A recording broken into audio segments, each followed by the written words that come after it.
Well, I didn't go back and count, but it has been a few weeks or months since I used some illustration from J.R.R. Tolkien, so I thought I might, since it was a short week this week for me. I recently just finished listening to The Hobbit on audiobook during my drives. Recently, Andy Serkis, who portrayed Gollum in the movies and was in one of the Marvel movies and so forth, he had put out a recent reading, and he does a very good job with the songs and, of course, the voices. His Gollum voice is spot on. It sounds just like the movies. What a surprise. Anyway, if you've not read The Hobbit, it is the story of Bilbo Baggins, a hobbit. Just a little folk, someone who likes his comfortable home, he likes his comfortable meals, he likes simply being comfortable, for the most part. He does pore over maps and likes taking long walks through the Shire and thinks he might enjoy an adventure once in a while.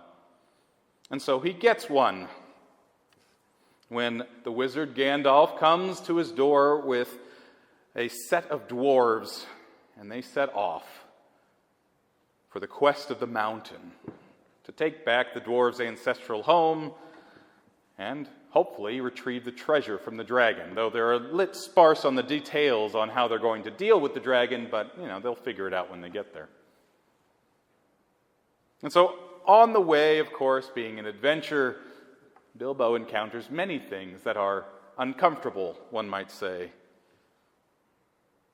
Encounters lots of difficulties. They run into a group of trolls that they have to overcome. And they climb a mountain in a deep storm and get captured by goblins. And they have to overcome that. They're chased by wolves and goblins as well. They go through a thick, dark forest where they're captured by spiders. And all along, Bilbo is either getting captured or managing to help the dwarves as he grows into his own. But more than once, he reflects about how bothersome and uncomfortable these adventures are, that he would much rather just be home in his comfortable chair, getting ready for a nice cup of tea. And yet, though this adventure ends up not being what he expected, he'd gone on walks around his pleasant little shire, it's something like that, just a long walk. Though it turned out to be nothing like that, though there was a lot of walking. He still continued in the adventure, even though his expectations didn't match the reality. And there were several reasons for it, of sorts. One was for the friendship that he developed with the dwarves he was traveling with. More than once, he had an opportunity to just sneak away and leave them to their peril and go home all by himself. And he found he could not abandon his friends and continued on and got them out of many narrow scrapes. Also, on the way, he finds that he grows into a courageous little hobbit, or rather that perhaps the courage that was given him is brought forth. On more than one occasion, particularly with the spiders, the big spiders, not these little, squash them with your foot, like man-sized things. It's a fantasy story, one hopes. One hopes you never run into a man-sized spider. That would be bad. But along the way, as he comes into deep danger and wishes that he could go back, he finds rather that he has been given the courage to continue on even when this adventure is not turning out the way he thought that it would. Eventually, then, they do accomplish their quest, and he is sent back. He goes there and back again, as the other title of the book is. And he finds his way home with a little bit of dragon gold, thinking that he finally can rest easy back in his chair, and lo and behold, he's been gone so long they declared him dead, and he walks up on the day of the auction for all of his things. And he has to buy back some of the particular things that he most valued, although he never gets his silver spoons back from his cousin. Bilbo went on this adventure not knowing exactly, or rather thinking he knew what an adventure was like, and coming up against the reality that was uncomfortable and unexpected. I think we too often can agree to doing things not fully knowing what it's going to be like, or perhaps even having the wrong set of expectations. And we might take a job thinking it's going to be one way, and we get a few weeks in, and then all of a sudden that is not that way. I had a job where I was told I would change off of a certain bad shift every so often, and well, that never quite happened. I did not keep that job. Though I kept it longer than maybe I should have.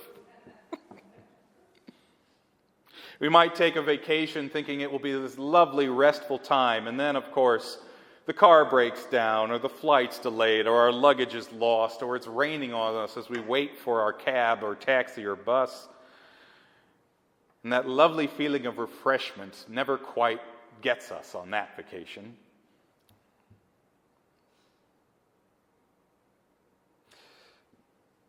We find along the way to the commitments that we've made that we might also need some encouragement, or find the courage that has been given us. We might need some good friends to carry us along, because we make our commitments and our vows and we agree to do things, and often reality is not what we expected. Today we celebrate the last Sunday after Epiphany. Next Sunday begins, or this Wednesday rather, begins Lent. And in our lectionary, each year at the last Sunday after Epiphany, we have one of the readings of one of the Gospel's accounts of the Transfiguration. Today was Matthew's. But one of the odd things about the Transfiguration account, beyond the remarkable vision of Christ glorified, is that it gives us a time frame at the beginning. It says 6 days after Peter gave the good confession that Jesus was the Son of the living God, the Christ, the Son of the living God. 6 days after Peter made that confession. And so contextually, the Transfiguration is in relation to this. All three of the Gospels that record this mention this time frame. But looking back at that account, Jesus is with his disciples. He asks them, "Who do people say that I am, and who do you say that I am?" And Peter, with the insight given to him by the Father, says, "You are the Christ, the Son of the living God." And Jesus says, "You are right. Now don't tell anybody." And in Matthew's account, it continues to say, "He then began to teach his disciples that he must suffer and die in Jerusalem." That he must suffer and die.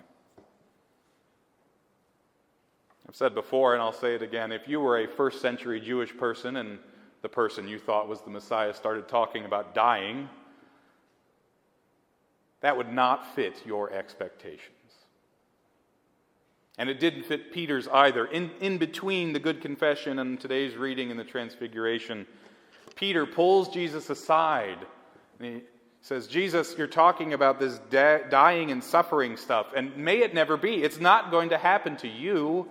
You are the Christ. You're the Messiah. You're the one who's going to sit on David's throne, kick out the Romans, get David's kingdom here on earth once again. You're not going to suffer and die. You just said I was right, calling you the Messiah." And to this, Jesus says, "Get behind me, Satan. You have not the things of God on your mind, but rather the things of man." Peter has his expectations. He thinks he knows what it means to follow the Messiah. And when Jesus starts saying these things he doesn't like, he tries to correct him, and Jesus not only rebukes him, but calls him Satan, the enemy, the adversary. He says, "You are trying to prevent the plan of God."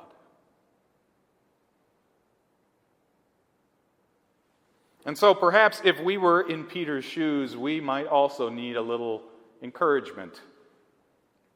There's some friends along the way. Perhaps like Peter, or rather like Bilbo, Peter was thinking something like, I wish I could go back to my nice, comfortable fishing boat, sit on the Sea of Galilee, soak up the rays, mend my nets. Because now I'm following this Messiah who has a death complex.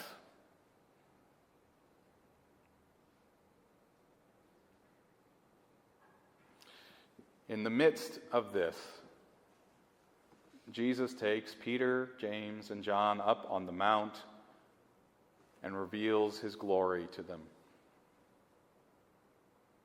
In the midst of finding that what they expected the Messiah to be was not at all what he was turning out to be, they are given a vision to confirm their faith and their word that they had spoken. That though they did say Jesus was the Messiah, and though that seems to mean that he's going to suffer and die, which is not at all what they want, once more, God reveals that Jesus is indeed his beloved Son. In the midst of their discouragement, they are encouraged by a vision of God. In the midst of encountering something unexpected, they are given the strength to continue to follow, even when it doesn't quite make sense.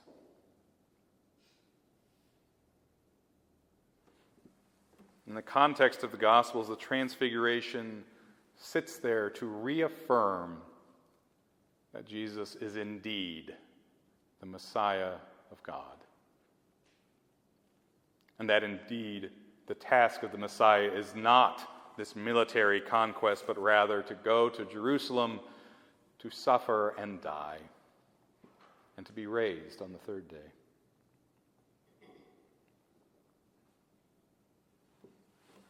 As I said, this is the last Sunday after Epiphany. Lent starts on Wednesday. And perhaps you have thought through some of your preparation, or not, in which case, here's your opportunity. But in Lent, we set aside things that are hindering us. It might be we give up meat on Fridays, enjoy some fish fries, something like that. Perhaps we stop getting our daily coffee, turn those monies into food for the poor. Perhaps we give up some noise in our life to sit in silence with God. But whatever the case is, no doubt, in our preparation for Easter, we're going to hit a point where it's somewhat unexpected, where this isn't going the way we thought it was, where we would much rather just give up this Lent thing and go back to, our regular life. Or maybe in our walk with God, we get those moments where he calls us to further follow him, to further take up our cross, and we think, oh, I didn't think it was going to be like this. Why can't I just go back, put up my feet, enjoy my comfortable life of ease at home? I didn't think I was going to actually have to give some money to people. Didn't think I was actually going to have to talk to somebody about Jesus. I didn't think I was actually going to have to bear up with these people sometimes.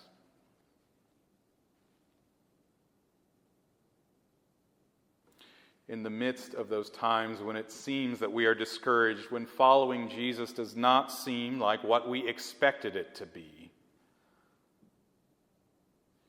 hear the voice of God from the cloud, that Jesus is indeed his beloved Son, with whom he is well pleased.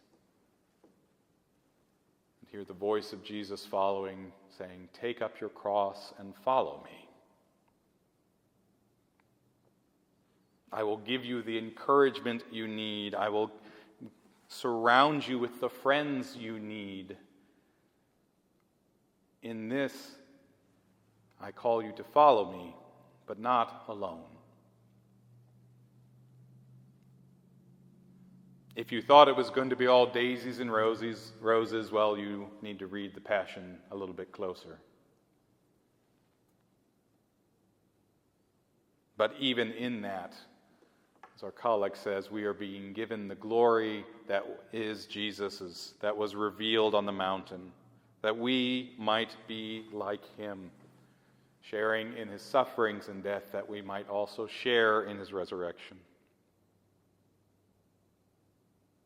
And so, as we prepare to go through Lent, as we prepare for Easter, as we continue in our walk of faith, when we hit those times that are unexpected and discouraging, like with Peter, may God confirm his word to us, that we may continue to follow and to carry our cross, that to the end, then, we might be changed from glory to glory, and at the last, to see Jesus face to face. Amen.